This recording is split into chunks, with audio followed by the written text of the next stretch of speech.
ఓం నమ శివాయ. శ్రీమాత్రే నమః. పద్మాల ముగ్గుతో లక్ష్మీ కటాక్షం. ప్రతిరోజు కూడా మనం నిత్యం పూజిస్తూ ఉంటాం. అలాగే పూజా మందిరాన్ని అలంకరించుకుంటూ ఉంటాం, ఇంటిని శుభ్రపరుచుకుంటూ ఉంటాం. మనకి చేతిలో ఏ చాక్పీస్ దొరికితే ఆ చాక్పీస్తో లేకపోతే ఏ బల్పంతోనైనా సరే మనం ఏదో ఒక ముగ్గు వేసి చేస్తూ ఉంటాం. కానీ బీపి పిండితో ఈరోజు నుంచి మీరు బీపి పిండితో మీ ఇంట్లో పద్మములు వేయండి. అది ఎలా వేయాలో చెప్పదలుచుకున్నాను. ముందుగా మీ యొక్క పూజా మందిరం యొక్క పీఠం ఉంటుంది కాబట్టి ఆ పీఠంలో అష్టాదళ పద్మములు వేయండి. అంటే 8 పద్మములు యొక్క ఆకారములు వేయండి.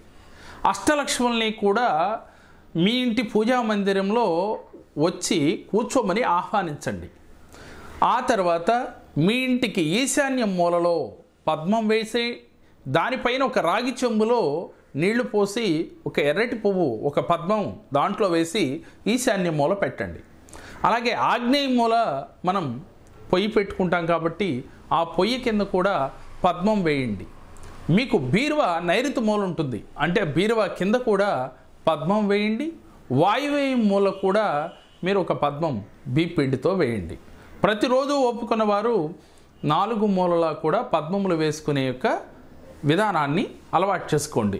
అలా కుదరని వారు కనీసం శుక్రవారం మంగళవారం నాడైనా ఈ పద్మములు వేసుకుని పచ్చ కర్పూరాన్ని ఈ యొక్క పద్మముల పైన వేయండి. వేసినట్లయితే లక్ష్మీదేవి మీ ఇంట్లో స్థిర నివాసి అయి ఉంటుంది.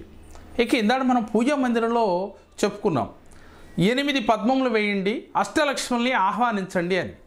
అలాగే శంకుచక్రం ఆకారంలో కలిగిన ప్రమిదలు, మట్టి ప్రమిదలు తీసుకుని చక్కగా ఆవునేతితో దీపారాధన చేసి లక్ష్మీదేవిని ఆహ్వానించండి.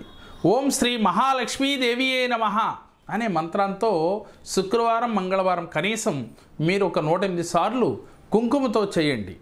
అలాగే పద్మములు దొరికిన వారు అవకాశం ఉంటే వారానికో నెలకో ఒక్కసారి పద్మములతో చేసి చూడండి. ఇలా గనక చేసినట్లయితే మీరు నెల నుంచి 3 నెలల లోపు, అంటే 30 రోజుల నుంచి 90 రోజుల లోపుగా మీ ఆర్థిక ఇబ్బందులన్నీ తొలగిపోయి అష్టైశ్వర్యవంతులుగా తొలతూగుతారు. మేము చెప్పిన వీడియో మీకు నచ్చినట్లయితే లైక్ చేయండి, మీ ఫ్రెండ్స్కి షేర్ చేయండి. మా మరిన్ని వీడియోలు మీరు చూడాలనుకుంటే కనుక JKR జెమ్ టీవీని సబ్స్క్రైబ్ చేసుకోండి. ఓం నమ శివాయ.